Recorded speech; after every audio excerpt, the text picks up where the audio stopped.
कांची के इस भयानक रूप को देखकर योफुल काफी ज्यादा डर जाती है एंड वहां से भागने लगती है। जब गॉन उसे मिलता है तो वो उसकी ऐसी हालत देखकर उसे पूछता है कि तुम्हें क्या हुआ, तुम इतनी ज्यादा डर क्यों रही हो। योफुल उसे कुछ बताना चाहती थी लेकिन उसके मुंह से एक शब्द भी बाहर नहीं निकल रहा था कि तभी ही कांची के जोर से चिल्लाने की आवाज आती है। यहाँ कांची ने ग्वानफुंग के आदमियों को काफी बुरी तरीके से मार डाला था। वो जाते हुए बस यही कहने जा रहा था कि मुझे जल्दी से चंगझो को बचाने जाना होगा, लेकिन तभी ही वो बेहोश हो जाता है। यहाँ चंगझो को सूर्योन के कोठे पर ले जाया जाता है। चंगझो अंदर जाने से मना करती है एंड कहती है कि मैं अंदर जाने से ज्यादा अच्छा मरना पसंद करूंगी। ये सुनकर सूर्योन को स्योहवा की याद आ जाती है। वो गार्ड्स को ऑर्डर देती है कि इसके कपड़े उतारकर इसे पेड़ से बांध दो। चंगझो उसे कहती है कि तुम मेरे साथ ऐसा नहीं कर सकती क्योंकि मैं 100 ईयर इन के मालिक की बेटी हूँ। सूर्योन उसे कहती है कि तुम्हारे डैड मिस्टर पार्क अब मर चुके हैं, वो तुम्हें बचाने यहाँ नहीं आने वाले, इसलिए तुम्हें अपने डैड के नाम पर जीना बंद कर देना चाहिए। चंगझो उसे काफी गुस्से से कहती है कि आज जो तुमने मेरे साथ किया है मैं इस बात को कभी भी नहीं भूलूंगी एंड इस बात का बदला तुमसे जरूर लूंगी। लेकिन सूर्योन को इस बात से कोई फर्क नहीं पड़ता, वो अंदर चली जाती है। सूर्योन के कुछ नौकर आपस में बातें कर रहे थे कि स्योहवा के बाद से मैडम ने किसी भी लड़की को इस तरह से नहीं बांधा, तो फिर आज उसने इस लड़की के साथ ऐसा क्यों किया। तो दूसरी कहती है कि मैडम अपने दिमाग में क्या सोचती रहती है ये किसी को भी नहीं पता। चंगझो काफी रोते हुए कहती है कि प्लीज कोई तो मेरी मदद कर दो, लेकिन उसका ये दुख सुनने के लिए आज कोई भी नहीं था। तो वहीं सूचंग देखता है कि कांची ने इन लोगों को काफी बुरी तरीके से मारा है और उसका ब्रेसलेट भी टूट गया है। योफुल दम्प्योंगचुन को ये सारी बातें बता रही थी। दम्प्योंगचुन को अचानक से ही वॉलरोंग की याद आ जाती है। वो समझ जाते हैं कि कांची वॉलरोंग का ही बेटा है। गॉन कहता है कि अगर वो एक राक्षस है तो फिर हमें उसे मार ही देना चाहिए। ली शुशिन भी वहाँ पर थे। वो कहते हैं कि हमें इतनी जल्दबाजी नहीं करनी चाहिए क्योंकि वो मिस्टर पार्क का बेटा है। ये सुनकर योवुल भी दम्प्योंगचुन को समझाने लगती है कि फादर ली शुशिन ने ठीक कहा, हमें उसे नहीं मारना चाहिए। योवुल की इस बात से कोई भी अग्री नहीं था, लेकिन फिर भी योवुल इन्हें समझाना जारी रखती है कि कांची कोई बुरा इंसान नहीं है। तो दम्प्योंगचुन उसे बाहर भेज देते हैं। बाहर आने के बाद वो गॉन पर भड़क जाती है कि तुम इतना इजीली कैसे कह सकते हो कि हम कांची को मार दे। भले ही उसने उन लोगों को काफी बुरी तरीके से मारा है, पर फिर भी हमें कांची की सिचुएशन को समझने की कोशिश करनी चाहिए। गॉन कहता है कि मुझे सिर्फ टीचर और तुम्हारी परवाह है और किसी की भी नहीं। तो योवुल कहती है कि अच्छा, इसका मतलब ये है कि तुम सिर्फ यहाँ पर अपना काम कर रहे हो। गॉन उससे पूछता है कि क्या तुम्हें उस लड़के कांची से प्यार हो गया है। तो वो कहती है कि तुम्हारे दिमाग में क्या पत्थर भरे हैं, मैंने तुमसे पहले कहा था ना कि उसने 2 बार मेरी जान बचाई है, वो मेरा लाइफ सेवियर है, इसलिए मुझे उसकी मदद करके उसका ये कर्ज उसे लौटाना है।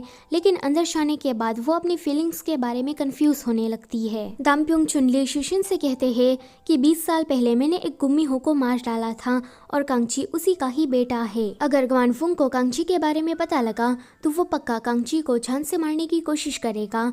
तो ली शुशिन कहता है कि वो ऐसा नहीं करेगा, बल्कि वो कांची को अपनी साइड करने की कोशिश करने लगेगा, क्योंकि कांची बहुत ही ज्यादा पावरफुल है। अगर कांची ग्वानफुंग की साइड हो गया फिर तो ग्वानफुंग को हराना इम्पॉसिबल है। इसलिए पहले हम लोग उसका एक टेस्ट करेंगे। अगर वो ग्वानफुंग की साइड हो गया तो मैं खुद उसका गला काटूंगा। अगले दिन गॉन जब योवुल को बुलाने के लिए जाता है तो योवुल अपने कमरे में नहीं थी।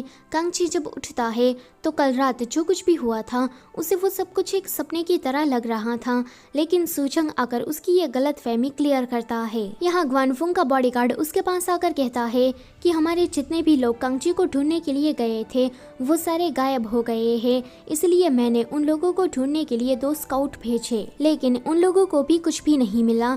बारिश के कारण फुटप्रिंट भी गायब हो गए हैं। ग्वानफुंग कहता है कि ये तो अब और भी ज्यादा इंटरेस्टिंग होता जा रहा है।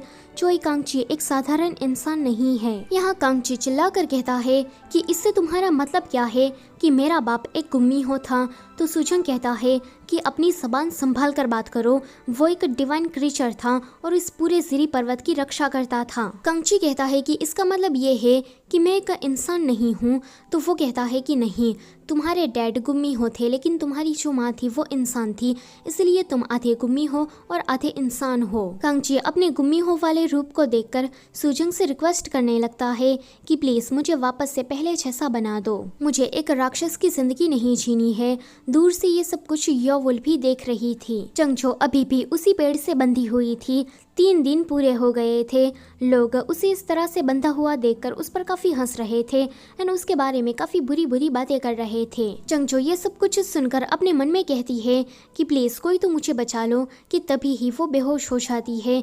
इसलिए सूर्योन उसे अंदर लेकर आती है। चंगचो खाने को देखकर उस पर टूट पड़ती है तो सूर्योन उसे कहती है कि अच्छा तो अब चली गई तुम्हारी रॉयल्टी। ये सुनकर वो रुक जाती है। सूर्योन कहती है कि अब तुम्हारे पास 2 चॉइस है। पहली, मैं तुम्हें उसी पेड़ से बांध दूंगी, फिर तो तुम्हें रोज ही लोगों के बुरे बुरे ताने सुनने पड़ेंगे, रोज ही तुम्हें बेइज्जत होना पड़ेगा। दूसरा, तुम यहाँ पर रहकर ये गर्मा गर्म पॉरिज खा सकती हो, लेकिन बदले में तुम्हें यहाँ की गिसेंग बनना होगा। ये सुनकर चंगचो रोते हुए पॉरिज को खाने लगती है। इसका मतलब ये है कि उसने यहाँ की गिसेंग बनना चूज किया है। योवुल इन लोगों का पीछा करते करते मूनलाइट गार्डन तक आ जाती है।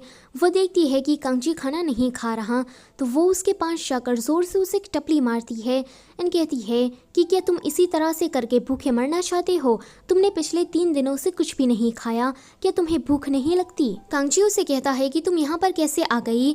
तो वो कहती है कि मैं तुम्हें फॉलो कर रही थी। कांची उसे कहता है कि अभी मैं तुम्हें काफी अजीब लग रहा हूँ ना? तो वो कहती है कि हाँ, पहले भी तुम काफी अजीब थे एंड अब भी हो, बस तुम्हारी आंखों का कलर थोड़ा चेंज हो गया है, तो अब चुपचाप तुम खाना खाना शुरू कर दो। वो मना करता है तो योवुल उसे जोर से फिर से एक टपली मारती है। कांची को उस पर गुस्सा आता है तो वो कहती है कि खाना अगर नहीं खाओगे तो तुम्हें तुम्हारी प्रॉब्लम का सोल्यूशन नहीं मिल जाएगा। अभी तुम्हें ये लगता है ना कि तुम एक राक्षस बन गए हो, लेकिन मुझे ऐसा नहीं लगता। तुम्हारा बस बाहर से दिखावा बदल गया है, लेकिन अंदर से तो तुम वही कांची हो जिसे मैं जानती हूँ। इसलिए तुम खुद पर तरस खाना बंद करो। कांची उसे कहता है कि मुझे दूर दूर की आवाजें सुनाई देती है, मेरी स्मेलिंग पावर भी बढ़ गई है और अभी मुझे ऐसा लग रहा है कि मानो जैसे मेरी पूरी बॉडी आग में जल रही हो। मैं सिर्फ बाहर से ही नहीं बल्कि अंदर से भी काफी ज्यादा बदल गया हूँ। मैं एक राक्षस बन गया हूँ। योवुल कहती है कि ऐसा तो बस तुम्हें लगता है, लेकिन मुझे नहीं, तुम अभी भी पहले जैसे ही हो। ये सुनकर कांची की आंखों का कलर फिर से ठीक होने लगता है। लेकिन फिर से जब मिस्टर पार्क की मौत और कल रात जो कुछ भी हुआ था उसे याद आता है तो फिर से उसकी आंखें ग्रीन हो जाती है। सूचंग इन दोनों को दूर से कब से बातें करते हुए सुन रहा था। वो योवुल को देखकर सोचता है कि ये तो वही लड़की है। इसका मतलब ये है कि उसका लाइफ पार्टनर कांची है। इन दोनों को एक दूसरे से नहीं मिलना था, लेकिन अभी ये दोनों साथ है। इसका मतलब ये है कि इन दोनों में से जरूर एक मर जाएगा। ग्वानवुंग होटल का मालिक बन जाता है। ये चीज किसी को भी पसंद नहीं आ रही थी, लेकिन ग्वानवुंग के खिलाफ कोई भी आवाज नहीं उठाता। मिस्टर पार्क की वाइफ उसे कहती है कि भले ही तुमने होटल पर कब्जा कर लिया है, लेकिन तुम्हें होटल मालिक की तरह कोई भी कंसिडर नहीं करेगा। होटल मालिक का टैग तुम्हें कभी भी नहीं मिलेगा। ये मेरा तुमसे श्राप है। मेरी फैमिली को इसी होटल के नीचे दफनाया गया था, तो उनकी आत्माएं तुम्हें रोज ही श्राप देती रहेगी और तुम कभी भी चैन की नींद नहीं सो पाओगे। तुमने हजारों मासूमों की छान ली है। तुम्हारा खून धीरे धीरे करके काफी गंदा हो जाएगा और तुम एक सड़े हुए चूहे से भी ज्यादा बदतर बन जाओगे। ग्वानवुंग को उस पर काफी गुस्सा आता है। वो कहता है कि चुप रहो, लेकिन वो अपने हाथों से ही तलवार अपनी बॉडी में घुसा देती है एंड कहती है कि इसी जगह पर तुम्हारी कब्र बनेगी। ये सुनकर ग्वानवुंग को उस पर गुस्सा आता है एंड वो तलवार से उसे मार डालता है। ये देखकर सभी लोग रोने लगते हैं तो ग्वानवुंग कहता है कि अगर किसी ने भी अपने मुंह से एक भी शब्द निकाला तो मैं उसे भी मार डालूंगा। मिस्टर पार्क की वाइफ मरने के टाइम पर चंगचो और ताइसियो को याद कर रही थी। यहाँ कांची अपने अंदर के हैवान को शांत करने की कोशिश करने लगता है, लेकिन उसका ब्लड लस्ट काफी बढ़ जाता है, जिससे सूचंग योवुल से कहता है कि तुम जल्दी से यहाँ से भाग जाओ। कांची ग्वानवुंग को मारने के लिए होटल की तरफ बढ़ रहा था कि रास्ते में ही उसे गॉन मिल जाता है। कांची उसे कहता है कि तुमसे लड़ने का मेरा कोई मूड नहीं है, इसलिए रास्ते से हट जाओ। तो गॉन कहता है कि मैं भी तुमसे यहाँ पर लड़ने के लिए नहीं आया हूँ। लेकिन फिर इन दोनों के बीच में फाइट स्टार्ट हो जाती है। सूचंग आकर उसे वही वाला ब्रेसलेट पहना देता है, जिससे कांची थोड़ा शांत हो जाता है। कांची उस ब्रेसलेट को काफी निकालने की कोशिश कर रहा था, लेकिन उसे ये नहीं हो पाता कि वहाँ पर योवुल और दाम्प्यूंग छूना चाहते हैं। यहाँ कोई सूर्योन से कहता है कि चंगचो को ग्वानफुंग के रूम में ले जाया गया है।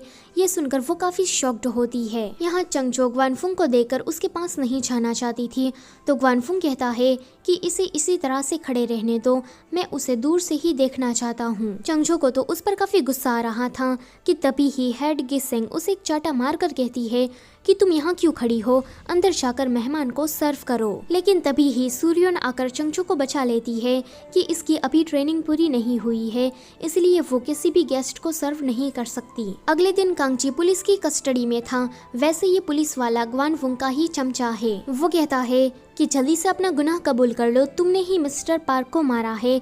ये सुनकर वो कहता है कि मैंने उसे नहीं मारा है, बल्कि ग्वानफुंग के ही आदमी ने मेरे डैड को मारा है। ये सुनकर वहाँ खड़े सारे लोग शौक हो जाते हैं।